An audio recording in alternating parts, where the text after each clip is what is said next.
अस्सलाम वालेकुम, मैं हूं शाहजेब खानजादा। मुल्क भर में लॉकडाउन आइंदा 2 हफ्तों तक बरकरार रहेगा, मगर कुछ सनतें खुल जाएंगी। कंस्ट्रक्शन की सनत मरहलावार खुलेगी। इसके अलावा बरामदी सनत को भी काम करने की इजाज़त होगी। इसके अलावा ताजिरों की तरफ से कल से दुकानें खोलने का ऐलान किया गया था, मगर अब कराची के ताजिरों ने इस फैसले को 2 दिन के लिए मौखर कर दिया है। 2 दिन का चैलेंज है। अब सिंध हुकूमत इस हवाले से ताजिरों को मनाए या कोई फैसला करे। साथ ही उलमा कराम की तरफ से भी अहम ऐलान सामने आया है कि मसाजिद में तरावी भी होंगी और एहतिकाफ भी होगा। वज़ीर आज़म इमरान खान की सदारत में आज काबीना में और फिर नेशनल कोऑर्डिनेशन कमेटी के इजलास के बाद फैसला किया गया कि लॉकडाउन आइंदा 2 हफ्ते बरकरार रहेगा। साथ ही कुछ सनतें खोलने का ऐलान किया गया। अहम बात यह है कि यह फैसला इत्तफाक राय से किया गया। वज़ीर आज़म ने मीडिया ब्रीफिंग में बताया कि तालीमी इदारे, सिनेमा और दीगर अवामी मकामात मज़ीद 2 हफ्ते तक बंद रहेंगे, मगर कंस्ट्रक्शन इंडस्ट्री के साथ दीगर सनतें आज से खोल दी जाएंगी और यह फैसला तवील मुशावरत और इत्तफाक राय से किया गया। जो लॉकडाउन हमने किया था जब सिर्फ 26 केसेस थे पाकिस्तान में, वो लॉकडाउन आगे भी लेके जा रहे हैं।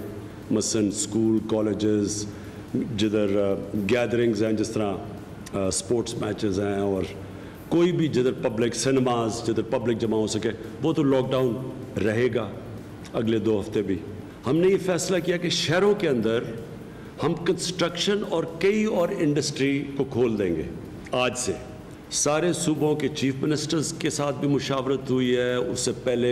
उसके पहले लेवल पे उनके जो चीफ सेक्रेटरीज थे, उनके साथ ये बाकायदा मुशावरत हो के हम यहाँ तक पहुँचे हैं। और तकरीबन मैं कहूँगा 98% अब मुकम्मल तौर पे कंसेंसस हो गया है कि हमने कौन सी इंडस्ट्री खोलनी और कौन सी नहीं खोलनी। 98% कंसेंसस हो गया। और इसी मीडिया ब्रीफिंग में वफाकी वजीर हमाद अजहर ने बताया कि कौन कौन सी सनतें खुलेंगी। साथ ही उन्होंने बताया कि ये सनतें सूबे और वफाक से इत्तफाक राय के बाद खोलने का फैसला किया गया। Chemicals manufacturing plants, e commerce export के लिए, ई कॉमर्स लोकल और लोकल डिलीवरीज के लिए चंद आइटम्स की जो ज़रूरी अशिया हैं, सॉफ्टवेयर डेवलपमेंट और प्रोग्रामिंग जो फर्म्स जिसके अंदर मुंसलिक हैं, पेपर और पैकेजिंग यूनिट्स जो हैं, इंडस्ट्रीज़ जिनकी लेबर जो है वो उनकी प्रेमिसेस के ऊपर मौजूद है, सीमेंट प्लांट्स, फर्टिलाइज़र प्लांट्स क्योंकि ये हमारी ज़राअत के लिए बहुत ज़रूरी हैं, माइंस और मिनरल्स, हमारे धोबी, ड्राई क्लीनर और लॉन्ड्री सर्विसेज, हमारे मुल्क में पौधों की और दरख्तों की जो नर्सरियाँ मौजूद हैं मुख्तलिफ शहरों में और देहातों में, जो हमारे ज़राअत के लिए मशीनरी बनाने वाले यूनिट्स हैं, ग्लास मैन्युफैक्चरिंग यानी जो शीशा बनाने वाली सनतें हैं जो मैन्युफैक्चर करती हैं, वेटरनरी सर्विसेज यानी जानवरों के लिए जो तिब्बी इमदाद और उनके हस्पताल हैं उनको खोला जाएगा। तमाम एक्सपोर्ट इंडस्ट्रीज़, लेकिन जो trade development authority of Pakistan है वो उनके एक्सपोर्ट ऑर्डर्स को पहले कंफर्म करेगी। इसी तरह किताबों की दुकानें और स्टेशनरी की दुकानें, चाहे वो सूबों के पास जाहिर है कि इसमें मुख्तलिफ राय थी कि स्टैंड अलोन दुकानें खोली जाएँ या होम डिलीवरी के लिए खोली जाएँ, ये सब सनतें खुलेंगी उन हफाजती तदाबीर के साथ, उन SOP स्टैंडर्ड ऑपरेटिंग प्रोसीजर्स के साथ जो गुज़िश्ता हफ्तों के अंदर ऑलरेडी सूबों को फराहम कर दिए गए हैं। 98% का इत्तफाक है। जिस 2% पर इत्तफाक नहीं हुआ उसमें बिजली, प्लम्बर, कारपेंटर और दर्जी की दुकानें खोलने का फैसला सूबाई हुकूमतें खुद करेंगी। उस पर पंजाब और खैबर पख्तूनख्वा हामी थे, मगर दूसरे सूबों की अलग राय थी, इसलिए सूबों के सवाबदीद पर यह छोड़ दिया गया है। साथ ही बगैर किसी मुदाखलत के इस वक्त सूबाई नकलो हरकत जारी रहेगी, अलबत्ता बैन सूबाई सफ़र पर पाबंदी भी जारी रहेगी। अब हुकूमत तो चंद सनतें खोलने का ऐलान किया है, मगर ताजिर दबाव बढ़ा रहे हैं हुकूमत दुकानें खोलने की इजाज़त दे। क्या इस वक्त हुकूमतें फैसला करेंगी? हमारे साथ मियाँ असलम इकबाल साहब मौजूद हैं, अब वज़ीर सनअत व तिजारत पंजाब हैं। आपसे आज ताजिरों की मुलाकात भी हुई, किस तरीके से यकीनी बनाएंगे। साथ ही सिंध से हमारे साथ मुर्जा वहाब मौजूद हैं, अब तर्जुमान हैं सिंध हुकूमत के, उनसे भी पूछेंगे कि सिंध हुकूमत तो चाहती थी कि ज़्यादा इसमें तोसी हो, कैसे 98% इत्तफाक हुआ। सबसे पहले मुर्जा वहाब साहब बहुत शुक्रिया, आपका भी बहुत शुक्रिया मियाँ असलम इकबाल साहब। मुर्जा वहाब साहब, कैसे ये कंसेंसस हुआ? ज़ाहिर है आप तो हामी थे और ज़्यादा सख्त लॉकडाउन के, मगर नर्म लॉकडाउन है, इंडस्ट्री को खोलने का कह दिया गया है। आप समझते हैं इस कंसेंसस आपने अपनी मर्जी से किया है और राजी होकर किया, यही बेहतर है? शादिब साहब, हमारा पॉइंट ऑफ व्यू बड़ा क्लियर था और वज़ीर आला सिंध ने 2 टोक ये कहा था कि लॉकडाउन की ना सिर्फ उसमें तोसी होनी चाहिए बल्कि उसको और ज़्यादा मौसर बनाने की ज़रूरत है, स्ट्रिंजेंट बनाने की ज़रूरत है। बिकॉज चारों सूबों का, आज़ाद कश्मीर का, गिलगित बल्तिस्तान का, फेडरल गवर्नमेंट का इस बात पर कंसेंसस था कि लॉकडाउन के बड़े मुफीद असरात कोरोना वायरस के हवाले से आए। तो वज़ीर आला सिंध ने ये तमाम गुजारिशात वज़ीर आज़म के सामने रखी और उसके बाद उन्होंने ये कहा कि हम चाहते हैं कि इसके अंदर नेशनल कंसेंसस बिल्ड होने की ज़रूरत है। हम चाहते हैं कि federal government as the elder partner in this entire system should take the lead. वज़ीर आज़म जो फैसला करेंगे फॉर नेशनल हार्मनी हम उस फैसले को एक्सेप्ट करेंगे। वज़ीर आज़म ने अपना माइंडसेट बताया कि वो चाहते हैं कि कंस्ट्रक्शन इंडस्ट्री खुलनी चाहिए, वो चाहते हैं कि बिजनेसेस को एक बार फिर फंक्शन होना चाहिए। तो वज़ीर आला सिंध ने उसमें फिर अपनी SOPs के ऊपर जोर दिया कि जी अगर फेडरल गवर्नमेंट चाहती है कि इन चीज़ों को खोल दिया जाए तो ज़रूरत इस बात की है कि सख्त SOPs हों जिसको हम मेक श्योर करें कि तमाम इंडस्ट्रीज उसको कंप्लीटली कंप्लाई करें।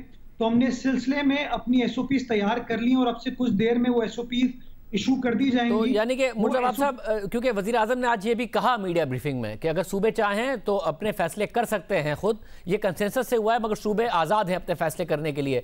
तो आप जो कंसेंसस हुआ है 98% उसी पर अमल करेंगे या कुछ अपने फैसले आपके अलग से हैं उन चंद दुकानों के अलावा जिनका बताया गया कि ये सूबों की सवाबदीद है? देखिए, कंसेंसस हुआ क्यों ये समझने की जरूरत है और कंसेंसस हुआ इसलिए कि एक नेशनल हार्मनी हो, एक नेशनल कौमी नैरेटिव हो कि सब के सब सेम पेज पर खड़े हुए हैं। हम आज भी अपने उसूली मौक़िफ़ पर कायम हैं कि सेहत को तरजीह देने की ज़रूरत है, इंसानी जान को तरजीह देने की ज़रूरत है। आपका हेल्थ केयर सिस्टम मुतहम्मिल नहीं हो सकता कोरोना वायरस के जिस नंबर से, जिस तादाद से पेशेंट्स आएंगे। लेकिन चूंकि वज़ीर आज़म कन्विंस थे कि नहीं, आपको मईशत को भी साथ लेकर चलना है, इसलिए for the sake of national consensus and harmony वज़ीर आला सिंध ने इस बात को एक्सेप्ट किया। लेकिन एक्सेप्ट करने के साथ साथ कैविएट्स डाले हैं और कैविएट्स ये हैं कि हम चाहते हैं कि SOPs के ऊपर सख्ती के साथ अमल दरामद हो। ठीक है, SOPs पर अगर सख्ती से अमल दरामद हो भी तो जो पहले का लॉकडाउन था उस पर भी मुकम्मल तौर पर अमल दरामद नहीं हो पा रहा था। वज़ीर आला सिंध हमारे प्रोग्राम में है, उन्होंने कहा कि वो मायूस हुए जब वो सड़कों पर गए और देखा कि लॉकडाउन की खुलेआम खिलाफ वर्जियाँ हो रही हैं। तो अब जबकि लॉकडाउन ही को नरम कर दिया गया है, मुख्तलिफ इंडस्ट्रीज़ खुलेंगी, उन इंडस्ट्रीज़ को रॉ मटेरियल सप्लाई करने वाली इंडस्ट्रीज़ खुलेंगी, उनको रॉ मटेरियल सप्लाई करने वाली इंडस्ट्रीज़ के साथ साथ वहाँ पर काम करने वाले जाएंगे। तो ये इफेक्टिवली तो लॉकडाउन ख़त्म ही हो गया ना, क्योंकि पहले जो लॉकडाउन था जिसमें सब नहीं खुला हुआ था उसमें भी नहीं पासदारी हो रही थी, तो इसमें कैसे पासदारी होगी? शादिर साहब, मैं लॉकडाउन के 3 हिस्सों में डिवाइड करूंगा। पहला हिस्सा है मार्च का, 23 मार्च को हमने लॉकडाउन लगाया। पहले हफ्ते फेडरल गवर्नमेंट ने फ्लाइट्स को, ट्रेन सर्विस को बंद नहीं किया। हम इसको एक्सेप्ट करते हैं कि लॉकडाउन इतना इफेक्टिव नहीं था। बट 1 अप्रैल को जो मीटिंग हुई थी नेशनल कोऑर्डिनेशन काउंसिल की, जिसके अंदर फेडरल गवर्नमेंट ने फैसला किया था कि 14 अप्रैल तक लॉकडाउन को एक्सटेंड किया जाएगा, तो उसके बाद बड़ी नेशनल हार्मनी नजर आई और अगले 4-5 रोज तक बड़ा अच्छा इफेक्टिव लॉकडाउन था। प्रॉब्लम तब स्टार्ट हुई जब प्राइम मिनिस्टर साहब ने गालिबन 4 अप्रैल को आके स्टेटमेंट दिया कि कंस्ट्रक्शन इंडस्ट्री खुल जानी चाहिए। किसी और वफाकी वजीर ने स्टेटमेंट दिया कि जी एक्सपोर्ट ओरिएंटेड इंडस्ट्री खुल जानी चाहिए। ये जो कंफ्यूजिंग नैरेटिव था, इसकी वजह से मैं समझता हूँ लॉकडाउन कॉम्प्रोमाइज हुआ और इसीलिए वजीर आला सिंध ने इस बात पर जोर दिया कि फैसला सिंध को अकेले करने की जरूरत नहीं है, ना पंजाब को अकेले। अगर हम सब मिलकर ये फैसला करेंगे तो ज्यादा मौसर हो सकेगा और ज्यादा हम आहंगी के साथ हम इस मामले को आगे बढ़ा सकेंगे। मैं एक और चीज को थोड़ा और क्लियर करना चाहूंगा, ये राय सिर्फ सिंध गवर्नमेंट की नहीं थी, पंजाब गवर्नमेंट की एक कमेटी बनी हुई है हेल्थ सेक्रेटरी की सरबराही में। उस कमेटी ने कहा है कि लॉकडाउन को एक्सटेंड होना चाहिए। एक और सूबे के वजीर आला ने मीटिंग में कहा था कि लॉकडाउन को एक्सटेंड होना चाहिए। तो मैं समझता हूं कि जो लार्जर पर्सपेक्टिव था पार्टिसिपेंट्स का, वो लॉकडाउन के फेवर में था। बट चूंकि फेडरल गवर्नमेंट एल्डर पार्टनर है इस रिलेशनशिप में, वजीर आजम पाकिस्तान के वजीर आजम है, उनकी जजमेंट कॉल है, उनके कहने पे, उनके डायरेक्शन के ऊपर हमने इस बात को एक्सेप्ट किया। बट आज भी हम कहते हैं कि SOPs को हम कराएंगे उन कैबिनेट। आप ये कह रहे हैं क्योंकि कल ज़ाहिर यास्मीन राशिद साहिबा ने हमारे प्रोग्राम में कहा कि वो भी चाहती हैं कि एक हफ्ते और देखा जाए। बलूचिस्तान से भी सेंस ये आ रहा था कि वो चाहते हैं लॉकडाउन में इजाफा हो। आप लोगों ने तो क्लियर कहा था कि 2 हफ्ते और हो। अब ये कह रहे हैं कि सूबों की अलग राय थी, ये वजीर आजम की जजमेंट कॉल पर सबने मान लिया है नेशनल हार्मनी के लिए, क्योंकि उनकी ये राय थी और उसको मान लिया गया। जी बिल्कुल। बहुत शुक्रिया। मुर्जा वाब साहब हमारे साथ मौजूद थे, उन्होंने बताया। मियां असलम इकबाल साहब वज़ीर सनअत व तिजारत हमारे साथ मौजूद हैं पंजाब। मियां असलम इकबाल साहब बहुत शुक्रिया, आपकी मुलाकात भी हुई। अब शॉपकीपर्स कह रहे हैं कि जी हमें सबको खोलने दें, इस वक्त हमारे हालात बहुत ज़्यादा ख़राब हो गए हैं, वो इंसेंटिव भी मांग रहे हैं। और साथ में जो इंडस्ट्रीज़ आप खोलने का कह रहे हैं, बहुत सारी इंडस्ट्रीज़ तो लॉकडाउन के अलावा भी बहुत सारी जगहों पर पाबंदी नहीं हो पा रही थी, कैसे करेंगे? टेक्सटाइल इंडस्ट्री आगे पीछे दोनों सप्लाई चेन होती है, cement supply chain, raw material provide करने वाले, कैसे आप डिटरमिन करेंगे क्या खुलना है क्या नहीं खुलना है? बिल्कुल, आपका सवाल बड़ा पर्टिनेंट और टू द पॉइंट और ठीक है, जिसके अंदर आप ये कह रहे हैं कि क्या उसकी जो सप्लाई चेन पीछे से वो भी चले। बिल्कुल, वो उसको भी इजाज़त देंगे। मिसाल के तौर पर जिसने धागा बनाना है, धागे के बाद उसने उसको कपड़े को निट करना है, निट करने के बाद उसका प्रोसेस होना है, उसको उसका जो भी उसको कलर होना है, कलर होने के बाद उसने फैक्ट्री में आना है, फैक्ट्री होने के बाद उसको कटाई होनी है, उसकी स्टिचिंग होनी है। कईयों के पास तो इस तरह के अपने ही सारे यूनिट है, लेकिन कईयों को एक जगह से दूसरी जगह पर इन तमाम प्रोसेस के लिए जाना पड़ता है। जैसे सीमेंट है तो पीछे माइनिंग होना ज़रूरी है, और इसके साथ साथ अगर सीमेंट है तो सीमेंट के जो जिसके अंदर पैक किया जाता है तो पेपर इंडस्ट्री का होना ज़रूरी है। अगर मेडिकल की फार्मास्यूटिकल की है तो मेडिसिन बन रही है तो मेडिसिन का रॉ मटेरियल भी आना है, केमिकल्स भी आने हैं, और इसके साथ साथ उसकी पैकेजिंग इंडस्ट्री है वो भी चलनी है। सो तमाम चीज़ों को आइडेंटिफाई किया गया है, और उसके मुताबिक ही हमारा जो होम डिपार्टमेंट है उन तमाम कैटेगरी को उसके अंदर लिखकर इंशाल्लाह आज उनका नोटिफिकेशन रात ये तक हो जाएगा, ताकि किसी को प्रॉब्लम ना आए। अगर फिर भी अगर किसी को कोई प्रॉब्लम आती है इंडस्ट्री चलाने में, तो मैं अल्हम्दुलिल्लाह अपने व्हाट्सएप पे और अदरवाइज़ फ़ोन पे और मेरा डिपार्टमेंट हुकूमत पंजाब अवेलेबल है। हम कोशिश करते हैं कि हर किसी को जो उस लिस्ट के अंदर आता है उसको बेहतर अंदाज में अकोमोडेट किया जाए। ये बताइएगा, आज आपकी ट्रेडर से मुलाकात भी हुई, ज़ाहिर है वो इंसेंटिव्स भी मांग रहे हैं, साथ में कह रहे हैं कि एक लिमिटेड टाइम के लिए हमें खोलने भी दें, हम SOPs भी फॉलो करने को तैयार हैं। कहाँ तक मामला तय हुए? देखें शाहजेब भाई, रियासत के अंदर रियासत वाला इस तरह तो नहीं होता। देखें, एक ये कोरोना का जो वायरस है, ये कोई हमें हुकूमत को तो शौक़ नहीं है कि हमने लॉकडाउन करना है, हमने दुकानें बंद करनी है। जो भी हो रहा है आवाम की बेहतरी के लिए हो रहा है। जो उनके साथ मेरी मीटिंग हुई है ताजर बरादरी के साथ, एक तो उन्होंने टाइमिंग के हवाले से कहा कि हर तरह की जो दुकान है उसको खोलने की कुछ टाइम के लिए इजाज़त दे दी जाए, हर तरह के कारोबार की, जो कि उसमें से स्टेज वाइज फेज़ वाइज तो हम करते जा रहे हैं। अब जो 30 के बाद 30 अप्रैल के बाद की जो स्टेज आएगी उसके अंदर हम सेकंड फेज़ के लिए भी इंशाल्लाह कुछ दुकानों को कोशिश करेंगे तमाम हालात को मद्देनज़र रखते हुए कि किस तरह से हमने इसको करना है।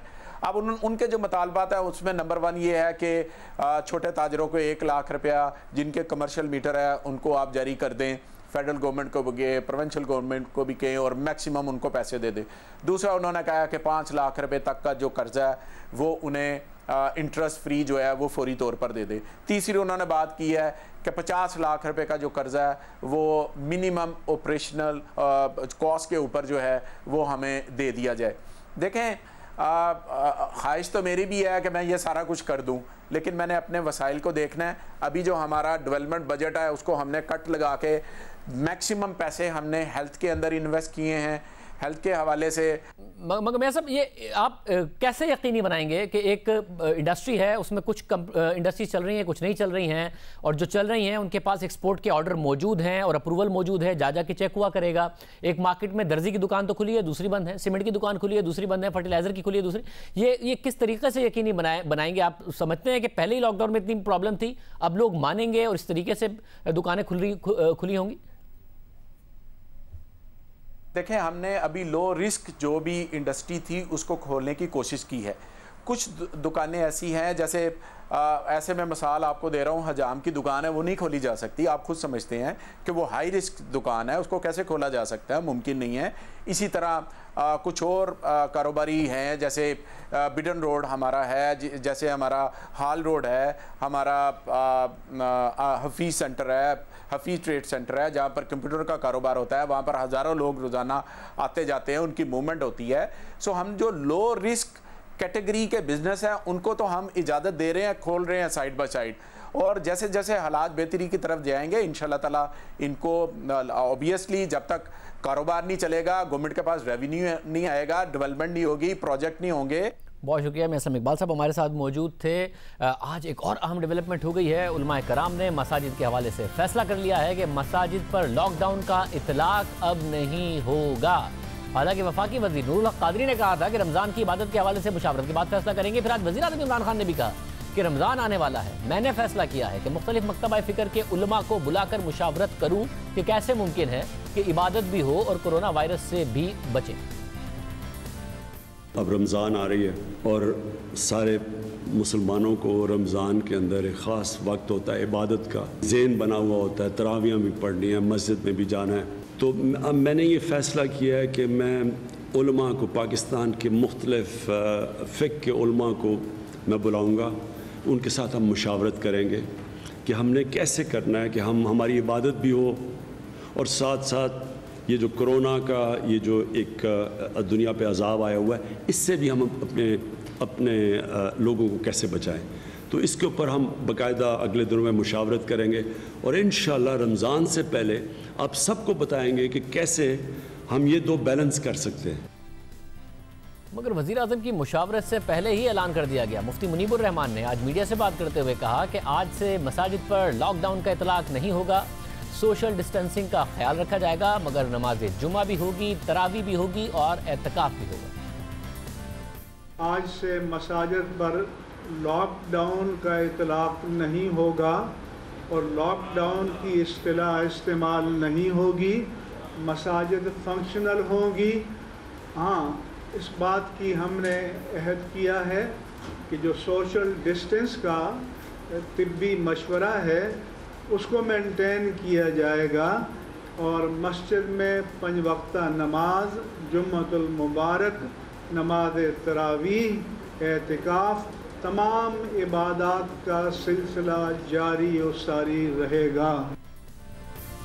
रहमान ने ऐलान किया। साथ में मुफ्ती तकी उस्मानी साहब भी मौजूद थे। फिर उन्होंने तरीक़ाकार भी बताया कि कैसे SOPs को फॉलो किया जाएगा। इस हवाले से हम बात करेंगे। हमारे साथ मौजूद हैं नूरुल हक कादरी साहब, वफाकी वज़ीर मजहबी उमूर के। अब तो पहले ही उलमा की तरफ से अनाउंसमेंट आ गई है, हुकूमत क्या करेगी। नूरुल हक कादरी साहब बहुत शुक्रिया मैं शो में ज्वाइन करने के लिए। साहब ये बताइएगा कि अब कैसे आप लोग करेंगे। आपने तो कहा था कि हम मुशावरत करेंगे, उलमा ने पहले अनाउंस कर दिया। हालांकि जब आप लोगों की तरफ से पहले फैसला किया गया वफाक की तरफ से, तो उलमा ने कहा था कि वो रुकावट नहीं बनेंगे, वो रुकावट नहीं बने। उन्होंने कहा कि जो हुकूमत का फैसला उसकी पासदारी करें। फिर भी मुश्किल हुई, पुलिस के साथ अवाम की झड़पें हुई। अब जब उलमा ने पहले ही अनाउंस कर दिया तो आप कैसे अब इसकी पासदारी कराएंगे और कब इनसे मीटिंग करेंगे? बहरहाल हम तो हमारी कोशिश यही होगी कि कोई इस तरह के नाखुशगवार वाक़यात ना हो, क्योंकि हम ये भी नहीं चाहते कि हमारे रियासती इदारे या लॉ इन्फोर्समेंट एजेंसीज उलमा इकराम मौजूदा सूरत हाल में, जो कि बहुत सारी उनकी और जिम्मेदारियां हैं, हम एक और इम्तिहान में उनको डालें और उनसे कहें कि FIR दर्ज करे उलमाओं की, उलमा इकराम और इमाम मसाजिद की पकड़ दकड़ हो। हरगिज़ हुकूमत ये नहीं चाहेगी। इससे निकलने के लिए हम अब भी सोच रहे हैं कि उनके साथ हमारे लिए सबका एहतराम है, सबकी एक अल्लाह ताला ने उनको एक मकाम दिया हुआ है। हम कोशिश करेंगे कि उनसे राब्ता करें और बार बार राब्ता करें और कोई मुफाहमत का रास्ता निकालें। अच्छा, मगर आपकी मीटिंग तो 18 को है और 17 तारीख को जुम्मा है। उलमा कराम अनाउंस कर चुके हैं कि अब लॉकडाउन नहीं होगा, तो आपको फौरी तौर पर राब्ता नहीं करना चाहिए इस मामले के हल के लिए, जो भी फैसला करना है? हम जुमा पे भी उनसे बात करेंगे। वो तो खैर शायद इज्तिमाई बात न हो, लेकिन हफ्ता को हम रमज़ान मुबारक के हवाले से, क्योंकि सबसे ज़्यादा प्रेशर तरावीह और जुमा की मसाजिद, जुमा में मसाजिद में हाजिरी के हवाले से रमज़ान मुबारक में आएगा, तो उसके लिए हम इंशाअल्लाह ताला एक कोशिश करेंगे कि एक अच्छे नतीजे पे पहुंच जाएं। मगर कादरी साहब, आपने कहा हफ्ते को हम रमज़ान के हवाले से मुलाकात करेंगे। उलमा ने आज ऐलान कर दिया है कि लॉकडाउन का इतलाक अब मसाजिद पर नहीं होगा, तो अगले 4 दिन के लिए वो मुआहिदा जो आपकी तरफ से अनाउंस किया गया था या जो भी आपकी तरफ से SOPs अनाउंस किए गए थे वो नहीं होंगे। 4 दिन तक मसाजिद में खुले आम जा सकते हैं और नमाज बाकायदा तौर पर हो सकती है। मेरी जाती राय यही होगी कि सूबाई हुकूमत और डिस्ट्रिक्ट लेवल पे जो डिस्ट्रिक्ट इंतजामिया है, इंशाअल्लाह ताला अब कुछ लोगों से मेरी बात भी फोन पे हो गई, तो वो उलमा किराम को जुमे के हवाले से एंगेज करेंगे और राब्ता करेंगे इंशाअल्लाह। साहब सूबों पर ना छोड़िए ये बात, आपको पता है एक हसास मामला है, पहले भी वफाक ने फैसला किया, उसके बाद सूबों ने उस पर अमल दरामद कराया, जिसमें भी सिंध ने अमल दरामद कराया और वहां पे भी प्रॉब्लम हुई और बाकी सूबों ने उस तरीके से अमल दरामद नहीं कराया। तो सूबों पर ना छोड़िए, ये वफाक ने पहले फैसला किया था, वफाक ही का काम है, सूबे कैसे करेंगे? नहीं, हम जो हफ्ते को फैसला करेंगे वो मुत्तफ़िका फैसला होगा, और पहले भी यही हुआ था कि फैसला तो हमारी एनसीसी में हुआ था, लेकिन उसके नफाज का तरीक़ाकार कुछ जगहों पे सख्ती से बात सूबों ने, मसलन सिंध ने उस पर थोड़ी सी सख्ती की और पंजाब और बाकी सूबों ने इतनी सख्ती से नाफिज नहीं किया था। हम चाहते थे कि जो भी फैसला हो एक मुत्तफ़िका फैसला हो, इसकी हसासियत और मजहबी जो एक अहमियत है उसको मद्देनजर रख के पूरे मुल्क के लिए एक ही पॉलिसी और एक ही तरीक़ाकार बनाया जाए। मतलब बिल्कुल बनाया जाए, मगर फौरी तौर पर बनाया जाए। अगर वज़ीर आज़म और आप 18 तारीख तक का ऐलान करेंगे तो एक मसला ये हो सकता है कि आप सूबों पर ये बात छोड़ रहे हैं, दरमियान में नमाजें हैं, फिर जुमे का दिन है, पहले ही शहरियों का और लॉ इन्फोर्समेंट एजेंसीज का आमना सामना हो गया था। अगर आप उलमा के साथ अभी नहीं बैठेंगे, मसले को रिजॉल्व नहीं करेंगे तो फिर और सूबाई हुकूमतों पर छोड़ देंगे तो आमना सामना कन्फ्रंटेशन की सूरत हाल हो, उससे आपको बचाना चाहिए और पहले उलमा के साथ कोई कंसेंसस करना चाहिए, कोई फैसला करना चाहिए। हम कोशिश करेंगे, 1-2 दिन दरमियान में है, अभी कल का दिन है और बुध और जुमेरात का दिन हमारे पास है, कि उस तसादुम से और कोई कन्फ्रंटेशन से, कोई नाखुशगवार सूरत हाल से बाहर तौर पे बचा जाए। और आप उलमा से बात करेंगे इस हवाले से खुद वफाकी हुकूमत? हम कोशिश करेंगे कि उलमा को उससे पहले जो हमारी मरकजी मीटिंग हो, जिली इंतजामिया, डिविजनल लेवल पे, प्रोविंशियल लेवल पे, उनसे बात करें इस हवाले से।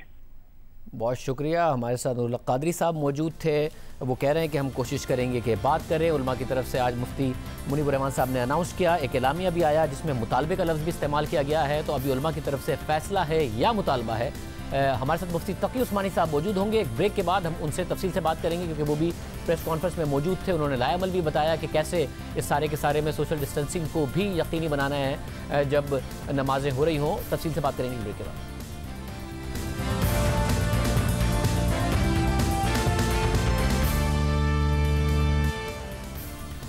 आज उलमा की तरफ से ऐलान कर दिया गया है कि आज से लॉकडाउन का इतलाक मसाजिद पर नहीं होगा। मुफ्ती तकी उस्मानी, मुफ्ती मुनीबुर रहमान साहब ने साथ मिलकर प्रेस कॉन्फ्रेंस भी इस हवाले से की। एलामिया भी हमारे सामने मौजूद है। हमारे साथ मुफ्ती तकी उस्मानी साहब मौजूद हैं, मजहबी स्कॉलर। उस्मानी साहब बहुत शुक्रिया हमें शो में ज्वाइन करने के लिए।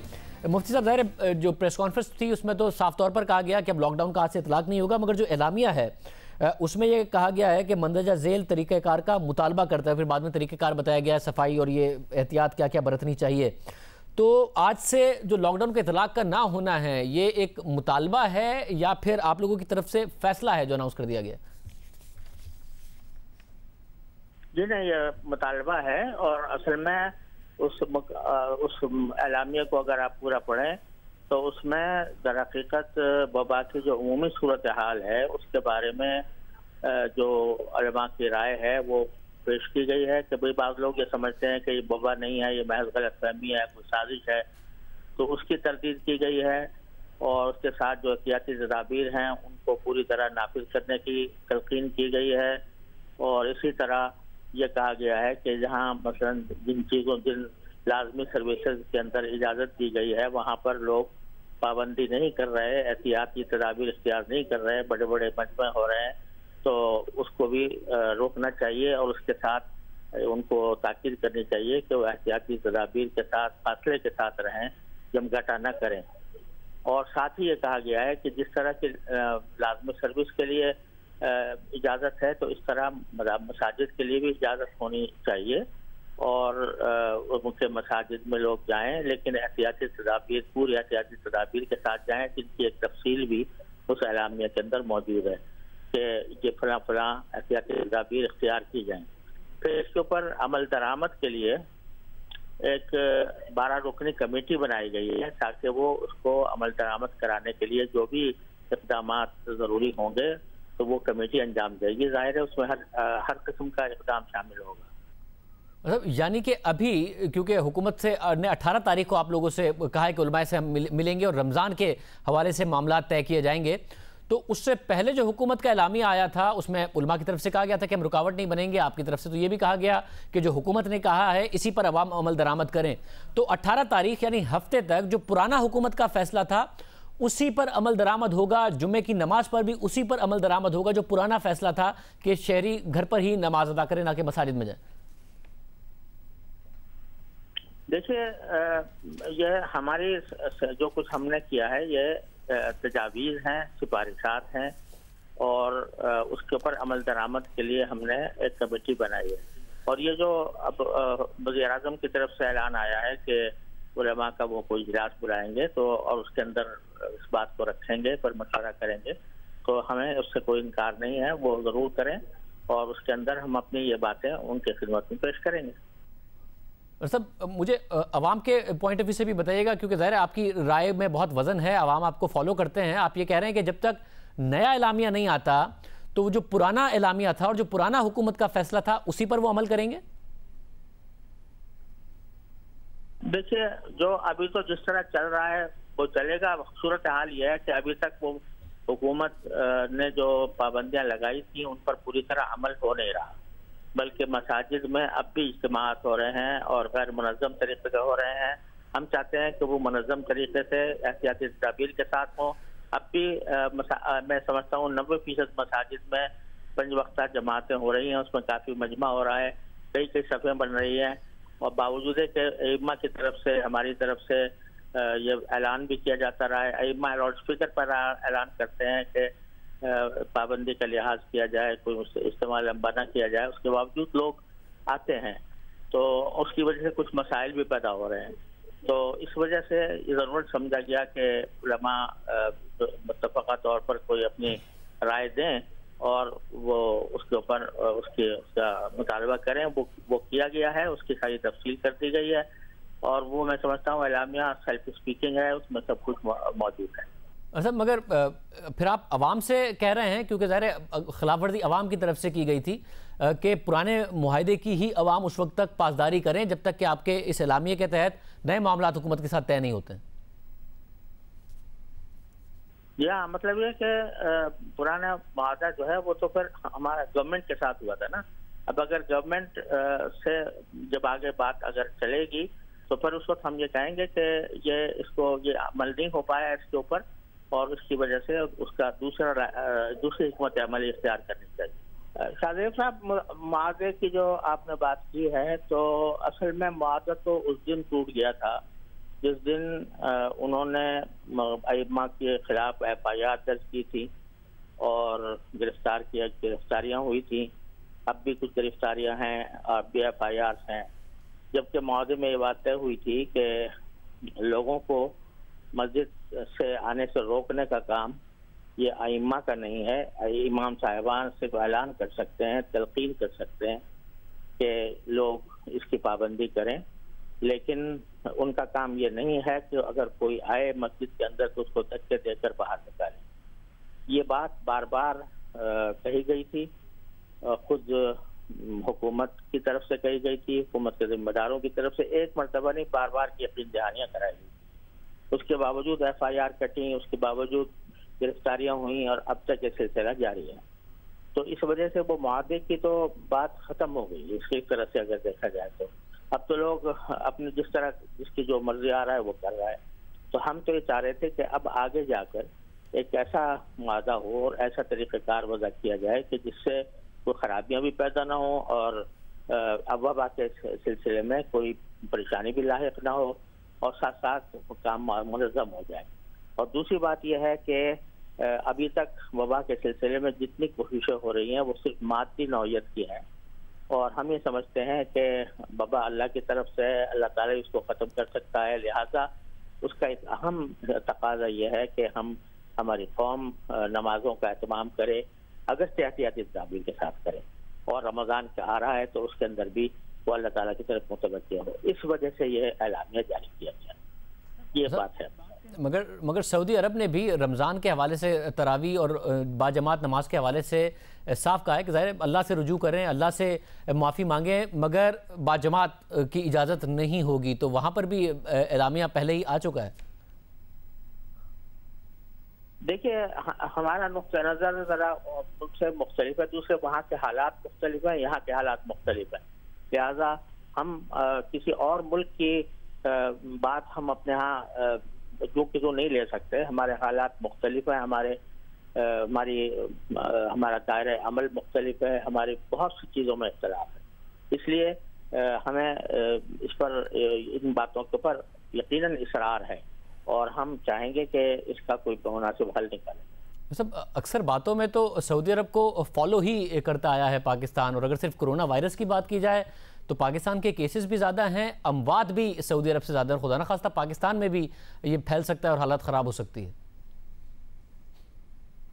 बिल्कुल सही है, बिल्कुल सही है शाहज़ेब साहब, यानी हम इससे मुत्तफ़िक़ है, ना हम कोई रास्ते में रुकावट डालना चाहते हैं, लेकिन हमारे नज़दीक वबा को दूर करने का जिस तरह मादी कुछ असबाब हैं, उसी तरह कुछ रूहानी असबाब भी हैं, और रूहानी असबाब को मुनासिब तरीके से अदा कर इख्तियार करके ही हम इस वबा से इंशाल्लाह निजात पा सकते हैं।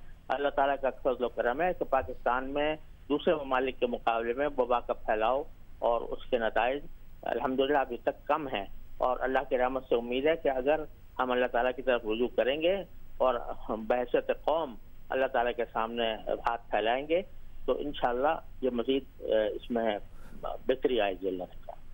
और मैं मुफ्ती बिल्कुल आखिर में ये जानना चाह रहा हूँ, क्योंकि ज़ाहिर है अवाम के लिए आसान नहीं है, उनके लिए बहुत तकलीफ़देह है कि वो मसाजिद में नहीं जा सकते, नमाज नहीं पढ़ सकते, उनकी ज़िंदगी का एक अहम हिस्सा है, उनके ईमान का ये अहम हिस्सा है, और अचानक उन्हें अगर मना कर दिया गया है तो उनके लिए वैसे ही बहुत तकलीफ़देह है, जिसकी वजह से नज़र भी आता है कि अवाम निकलते भी हैं।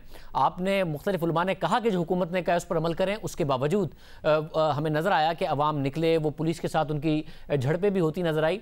इसलिए मैं क्लैरिटी के लिए जानना चाह रहा हूँ कि अब जो भी आप लोग फैसला करेंगे, जो भी फैसला होगा, बेशक वो मसाजिद में जाने का हो, मसाजिद को खोलने का हो, मसाजिद में इबादत का हो, या फिर जो पहले आपका अरेंजमेंट हुआ हुकूमत के साथ उसी के तसलसल का हो, वो हुकूमत के साथ मिलके करेंगे, और यही अवाम के लिए पैगाम है। जी, मतलब ये देखिए, हम कोई तसादुम हरगिज नहीं चाहते, ना ऐसी चाहते हैं कि इस नाजुक मौके के ऊपर कोई खलफशार पैदा हो। हमने खुद आखिर में ये अपील की है कि इस मौके पर सियासी असबियत के और फिरका वाराना इस किस्म के इख्तिलाफात को बालाए ताक रखकर मुत्तहिद होकर काम करना चाहिए, लेकिन माकूलियत के साथ। बहुत शुक्रिया। मुफ्ती तकी उस्मानी साहब हमारे साथ मौजूद थे। आपने वज़ीर बराए मज़हबी उमूर नूरुल हक क़ादरी साहब की भी राय से उन्होंने कहा उलमा से रब्ता करेंगे। अब देखते हैं कि उलमा के साथ रब्ता करके क्या फैसला सामने आता है। प्रोग्राम में एक ब्रेक शामिल करते हैं। दुनिया भर में क्या हुआ, कहाँ कहाँ लॉकडाउन नरम हुआ, कहाँ कहाँ मज़ीद सख्त हुआ। नरेंद्र मोदी ने भी आज अनाउंसमेंट की, मामला आपके सामने रखेंगे।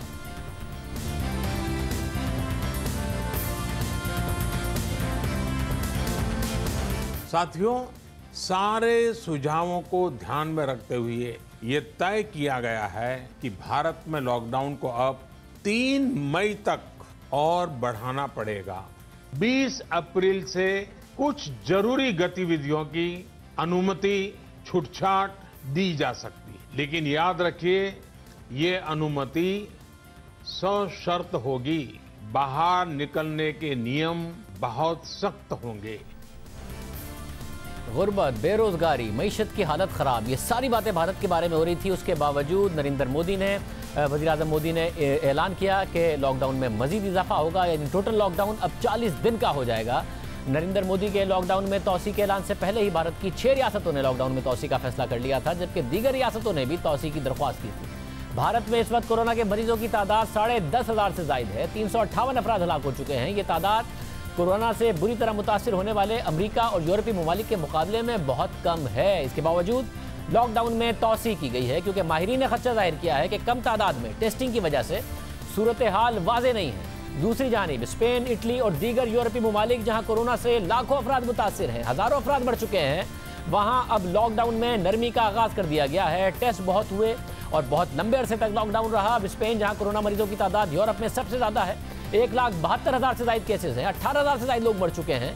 गुज़िश्ता 24 घंटों में 517 अफराद हलाक हुए हैं। वहां हुकूमत ने 2 हफ्ते से जारी लॉकडाउन में सख्त हिफाजती हिदायत के साथ महदूद पैमाने पर नरमी कर दी है, क्योंकि हुकूमत का ख्याल है कि अब पीक कर गया है और कर्व जो है वो फ्लैट हो चुकी है, जिसके तहत अब मैन्युफैक्चरिंग और कंस्ट्रक्शन से वाबस्ता अफराद को काम पर जाने की इजाज़त दी गई है। मगर तालीमी इदारे, रेस्टोरेंट्स और अवामी मकामात बदस्तूर 26 अप्रैल तक बंद रहेंगे। लॉकडाउन में नरमी के बाद पब्लिक ट्रांसपोर्ट के जरिए काम पर जाने वालों में हुकूमत की जानिब से मास्क तकसीम किए गए हैं। बरतानवी अखबार गार्जियन के मुताबिक लॉकडाउन में नरमी के बाद एक अंदाजे के मुताबिक 3 लाख अफराद ने काम पर जाना शुरू कर दिया है। स्पेन के साथ साथ कोरोना वायरस से मुतासरा दूसरे बड़े यूरोपीय मुल्क इटली ने भी लॉकडाउन को नरम कर दिया है। इटली में कोरोना के 1,60,000 से ज्यादा केसेस हैं, 20,000 से ज्यादा लोग हलाक हो चुके हैं। गुज़िश्ता 24 घंटे में 566 अफराद हलाक हुए, मगर जो हलाकतों की तादाद थी उसमें अब रोजाना की बुनियाद पर कमी आई है और लॉकडाउन को अब नरम किया गया है। छोटी दुकानों को खोलने की इजाजत दी गई है। स्टेशनरी स्टोर्स और किताबों की दुकानें, बच्चों के कपड़े फरोख्त करने वाली दुकानें शामिल हैं।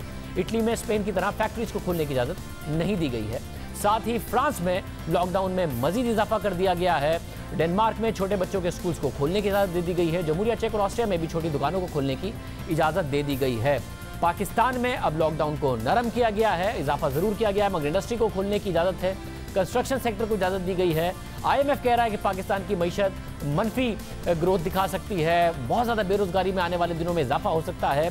आरिफ हबीब साहब हमारे साथ मौजूद हैं, आप सनदकार हैं। आरिफ हबीब साहब बहुत शुक्रिया। और साहब, अब जो अनाउंसमेंट हुकूमत की तरफ से आई है, आपको लगता है कुछ इकोनॉमिक एक्टिविटी होगी? जो कहा जा रहा था कि बहुत बुरे हालात ना हो जाएं, उसमें थोड़ा सा इंडस्ट्री का पहिया चलेगा और शायद बुरे मुआशी हालात ना हो?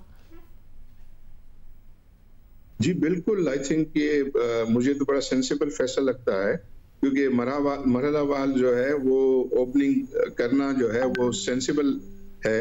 और इसमें ऑलरेडी जो है वो इंडस्ट्रीज जो है उन्होंने SOPs जो है वो बनाए हैं अपने, और वो SOPs को जो है वो ऑलरेडी फॉलो कर रहे हैं। जो चीज़ें उन्होंने कंडीशनलिटीज लगाई हैं और जो बात कर रहे हैं उस सिलसिले में वो अरेंजमेंट ऑलरेडी इंडस्ट्रीज में शामिल है। तो मुझे लगता है कि इसमें ये एक अच्छी इब्तिदा होगी, और उससे जिस तरह उन्होंने कहा है कि हम इसको मॉनिटर करते रहेंगे और इसमें जो है वो दिन ब दिन बेहतरी लाने की कोशिश करेंगे। लेकिन एटलीस्ट आई थिंक इससे ये खुश आइंद बात है कि उसकी इब्तिदा जो है वो हो रही है, और बहुत सारे ऐसे एरियाज के जो आसान हैं जिनके ऊपर से ये पाबंदी हटाना, उसको जो है वो पहले अटेम्प्ट किया गया और फिर बाद में इसको फर्दर और एरियाज को में भी जो है उसको एक्सपेंड किया जाएगा। और साहब, आप क्योंकि ज़ाहिर इंडस्ट्री से भी वाबस्ता हैं, कैपिटल मार्केट से भी वाबस्ता हैं, फाइनेंशियल इंडस्ट्री से, नुकसान कितना हो गया आपके ख्याल में? अब अगर खुलना इकोनॉमी शुरू करती है, हम रिकवर कर जाएंगे, या इतना नुकसान हो गया कि आने वाले कुछ अरसे तक उसके असरात हमें नजर आते रहेंगे और अभी नुकसान होना है? और नुकसानात जरूर हुए हैं, और नुकसानात जो है वो अभी कितना हद तक आगे चलता है उसके ऊपर जो है वो डिपेंड करता है। अगर नॉर्मलसी जल्दी वापस आ जाती है तो आई थिंक ये नुकसानात जो है वो रिकवर जो है वो हो सकते हैं। लेकिन जिस तरह हम अगर कैपिटल मार्केट के हवाले से बात करें कि जिस तरीके से जितनी प्राइसेस गिर गई हैं, आई बिलीव वो नुकसानात से ज्यादा जो है वो गिर गई हैं। तो मुझे लगता है कि नॉर्मलसी आएगी तो हम ये देखेंगे कंस्ट्रक्शन में जो है वो एक्टिविटी बढ़ी हुई नजर आएगी, कैपिटल मार्केट में एक्टिविटी जो है वो बेहतर नजर आएगी, और इंडस्ट्री भी जो है वो मैं समझता हूँ कि दोबारा से जो है वो रिवाइव होना शुरू होगी। एक्सपोर्ट के लिए एक क्वेश्चन मार्क है कि कितना जल्दी जो है वो एक्सपोर्ट मार्केट जो है वो रिकवर होती है, और ख़ास तौर पे वो दूसरे ममालिक पे डिपेंड करता है कि वहाँ लॉकडाउन के जो है वो हालात क्या रहते हैं। तो मुझे मतलब क्यों महसूस हो रहा है कि ये सारे पैकेज के कंस्ट्रक्शन का पैकेज, फिर ये स्टेट बैंक की तरफ से, फिर और इंटरेस्ट रेट का जो है वो कम हो जाना, ऑयल प्राइसेस का गिर जाना, ये आई थिंक ये पोस्ट कोविड जो है वो बिजनेसेस को हेल्प करेगी मेरी नज़र में। मतलब वज़ीर आज़म की ज़ाहिर कंस्ट्रक्शन सेक्टर के जरिए इकोनॉमी को ड्राइव करने की जो अप्रोच है, हिस्टोरिकली हमने देखा है पाकिस्तान में कि इकोनॉमी अच्छी होती है, फिर लोगों का बाइंग पावर आता है, फिर कंस्ट्रक्शन सेक्टर अच्छा चलता है। इस वक्त खरीदारों का मसला है, डिमांड का मसला है कि वो नहीं है, लोगों के हालात ठीक नहीं है। आपको लगता है कि कंस्ट्रक्शन सेक्टर ऐसे सिनेरियो में ड्राइव कर सकता है, इकोनॉमी को आगे ले जा सकता है? देखिए, ये जो कंस्ट्रक्शन का पैकेज है ना, इसमें दो चीजें बहुत क्रिटिकल हैं, और वो दो चीजें ये क्रिटिकल हैं कि जो अल्टीमेट बायर ऑफ प्रॉपर्टी है उससे सवाल जो है वो ना पूछना ये क्रिटिकल है, क्योंकि उनके पास जो है वो वेल्थ रिकंसिलिएशन का हिसाब नहीं होता। वो छोटे छोटे लोग होते हैं, 2 करोड़ 3 करोड़ 1 करोड़ और 4-5 करोड़ हाईएस्ट जो है वो होता है। तो उनसे ये है कि जो ऑर्डिनेंस ड्राफ्ट होगा या ऑर्डिनेंस जो लिखा जाएगा उसमें इस चीज का जो है वो खसूसी तौर पे ख्याल रखना चाहिए। नंबर 2 ये है कि इसकी जो डेवलपमेंट की अप्रूवल्स हैं वो अप्रूवल्स में सहूलत पैदा करना वो क्रिटिकल। मेरी नज़र में ये 2 चीज़ें काफ़ी हैं। बाकी जो कहा गया कि भाई ये डेवलपर्स को या कंस्ट्रक्टर को जो है वो सवाल नहीं पूछा जाएगा, मेरी नज़र में इतनी कोई उसकी अहमियत नहीं है कि पहले ही ये सारी एमनेस्टी आ गई है और लोगों ने अवेल कर लिया है। फिर ये फिक्स टैक्स का इशू भी डेफिनेटली सहूलत पैदा करेगा, लेकिन मुझे नहीं लगता कि उसकी वजह से कोई वो गेम चेंजर होगा। लेकिन ये 2 चीज़ें हैं कि आपको जो है वो अल्टीमेट बायर है जो पब्लिक है, वो पब्लिक से जो है वो इनका सोर्स जो है वो ना मांगा जाए, वेल्थ रिकंसिलिएशन ना मांगी जाए और अप्रूवल को जो है तेज रफ्तारी से फैसिलिटेट किया जाए। बहुत शुक्रिया। आरिफ अभी हमारे साथ मौजूद थे। इंडस्ट्री के लिए, इकॉनमी के लिए हुकूमत के आज के ऐलानात और इकदामात को मस्बत ऐलानात और इकदामात ख्याल किया जा रहा है। आज के प्रोग्राम में इतना ही। आपसे कल के प्रोग्राम में मुलाकात होगी। याद रखिए।